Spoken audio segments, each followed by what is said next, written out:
It's yet another beautiful day, and I'm glad to have you join me. My name is Nneka Juliet, aka Neki, and I welcome you to one of the best shows on social media. As usual, I would be sharing with you, my dear viewer, various life experiences that cut across relationship and marriage. Today's experience is about a young woman who has been married for 11 years. Now, this is her story. I will be reading from my inbox. Okay, here is her story. Good day, Nikki. I hope you're doing well. Thanks for this show that you've decided to bring here online. I've learned a lot. I haven't been contributing, but I have been following it up. Well, just as other experiences you've been sharing, mine is not different from it. I feel so bad right now, and I don't know what to do. My story goes like this. I got married about 11 years ago. I met my husband online. We met on Facebook through a particular group that was organized for youth and intending future couple. As at then, I just joined the group for the fun of it because there were so many youth there and entertaining posts. So one of the particular posts that was made by the admin caused a lot of argument in the group, with almost everyone dropping their views. I also posted my comments there too. So there are a couple of people who came under my post to rain insult on me because of my comment. But aside from them, it was only one particular young man that supported my opinion on that matter. He was also attacking those who attacked me, and it got me amazed. I was wondering about who he was, so I privately sent him a friend request and thanked him for supporting me in the public group.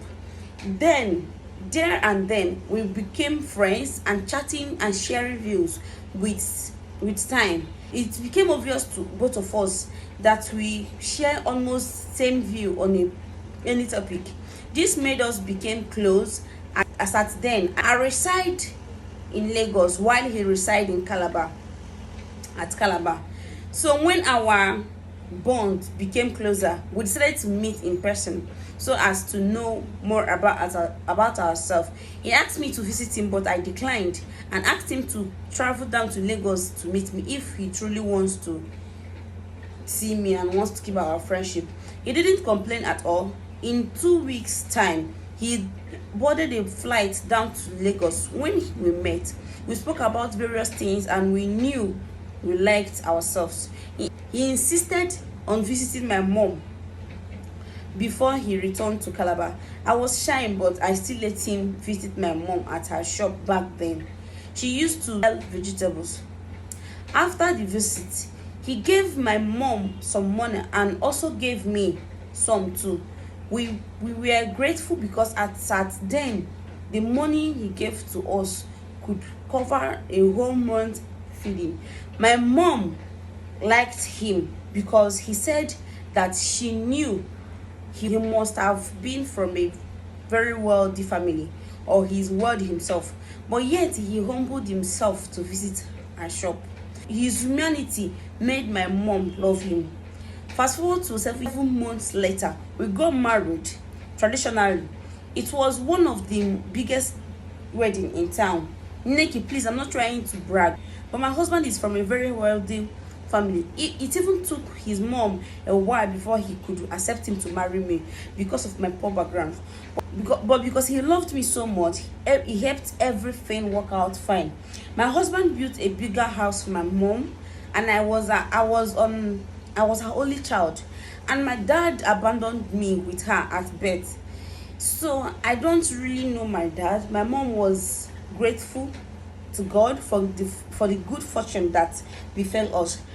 It was a story of grace to grace for us. I was already in 100 level as at then. So my husband decided to single-handedly take me through school. He catered for all I needed till I graduated. He opened a supermarket for my mom. He bought me a car that I could use to drive to school by that time. By the time I graduated, I already had 2 kids for my husband, twin boys. My boys are both 10 Now, they have been the only kids we've had, as I am still hoping on God for more. My problem now is that I recently got a maid to help take care of the house and my kids, because since I graduated, I got a job at a bank.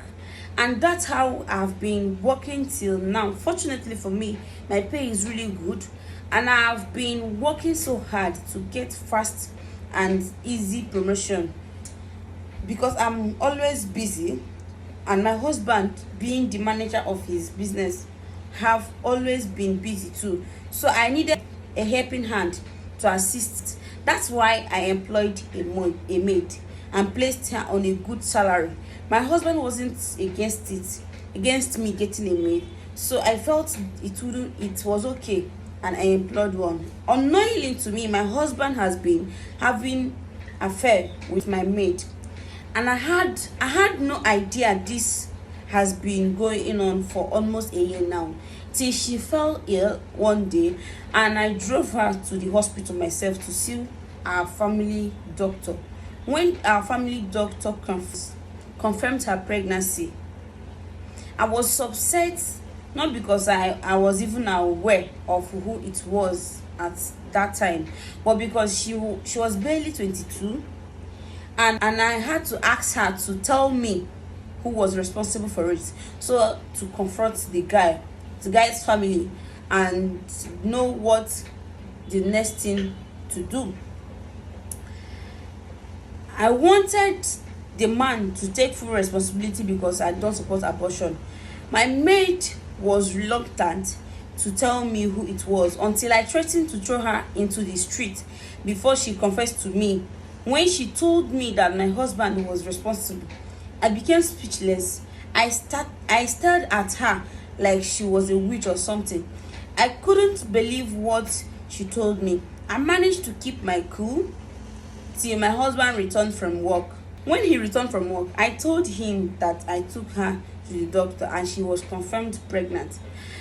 I stared at my husband's face, hoping to see him look surprised or ask me about the father of the pregnancy. But he said something that shocked me. He said, "Let her keep it, it's mine. And we are keeping it." I almost screamed off my lungs. I asked him why he had to stoop so low to sleep with our 22 years old maid.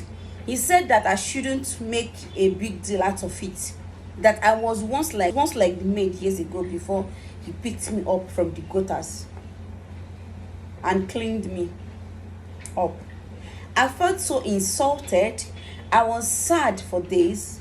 One day I asked him what he was going to do about the maid. Where would she be staying? And so on, since he has decided to accept full responsibility.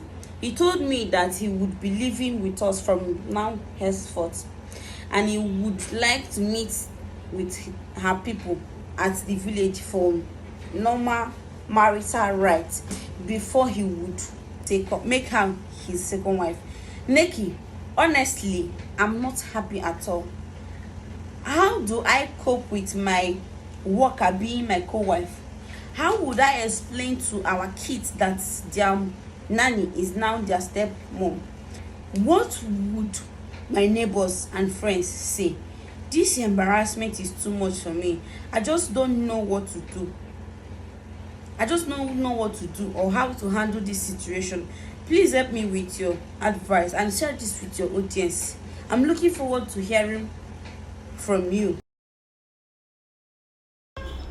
Wow, this is tough. Okay, from the story I just read, from the way he spoke to you, it simply means he no longer respects you. You are his wife, which means you are his queen, and he shouldn't disrespect you in that manner.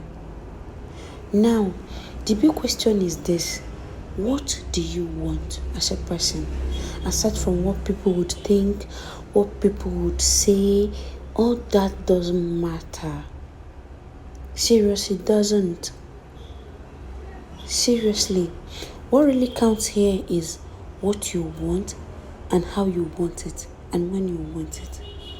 Now, if you are to stay back and you still insist on marrying the girl, this is what you're going to do. You're going to talk to him about, okay, you don't have issues with him marrying the girl, but you have to get the girl another apartment, as you can't be staying in the same house with them and your kids.